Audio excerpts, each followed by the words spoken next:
আপনারা আমার জন্য আশীর্বাদ করবেন।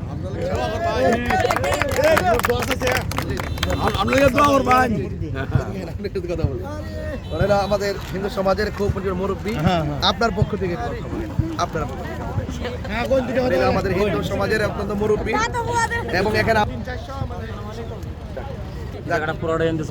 আমাদের হিন্দু সমাজ আর কি আমাদের পেছনেও সামনে।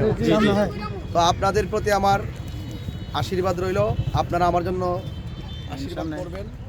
এবং পাশাপাশি আপনারা জানেন যে আমি আসন্ন ত্রয়োদশ জাতীয় সংসদ নির্বাচন চুনারঘাট মাধবপুরে আমাকে আমাদের মনোনয়ন দেওয়া হয়েছে।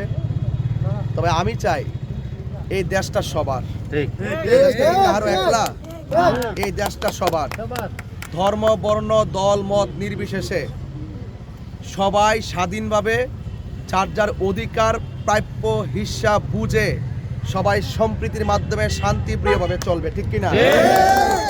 আমি মুসলমান, আপনারা এখানে আমার সামনে যে বাড়িটা সেটাও হিন্দু সমাজ, আমার পেছনে যেটা সেটাও হিন্দু সমাজ।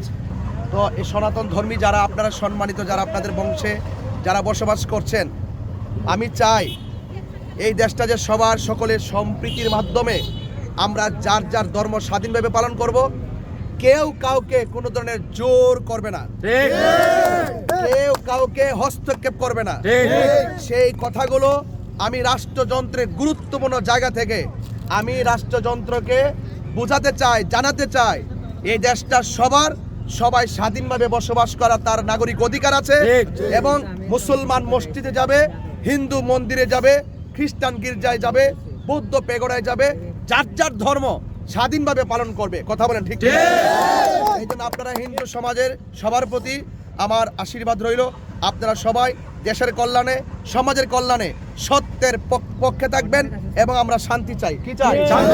আমরা শান্তি চাই, আর কিছু চাই না।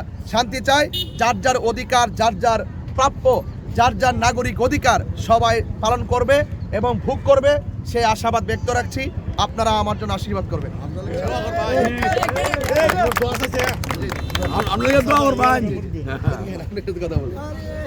আমাদের হিন্দু সমাজের খুব মুরব্বী, আপনার পক্ষ থেকে আপনার আমাদের হিন্দু সমাজের অত্যন্ত মুরব্বী এবং এখানে আমার সামনে আমি বলছি হুজুরে আমরা দোয়া করতো, আমরা যেমন সবাই মিলে শান্তিভাবে সুষ্ঠুভাবে আমরা দেশে বসবাস করতে পারি। আমরা এই চাই, শান্তি চাই, আর আর কিছু চাই না।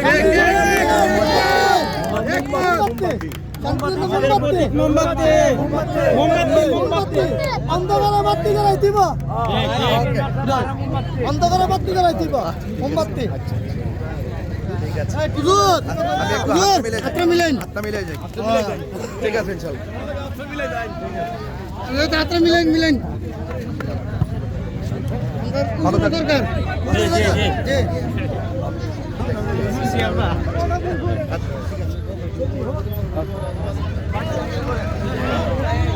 তারিখের পরে লাগি গেল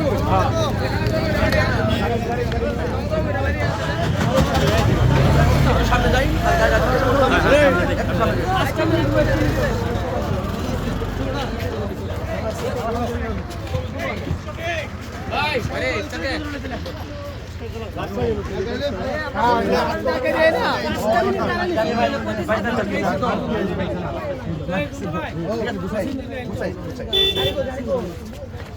আমরা আটটা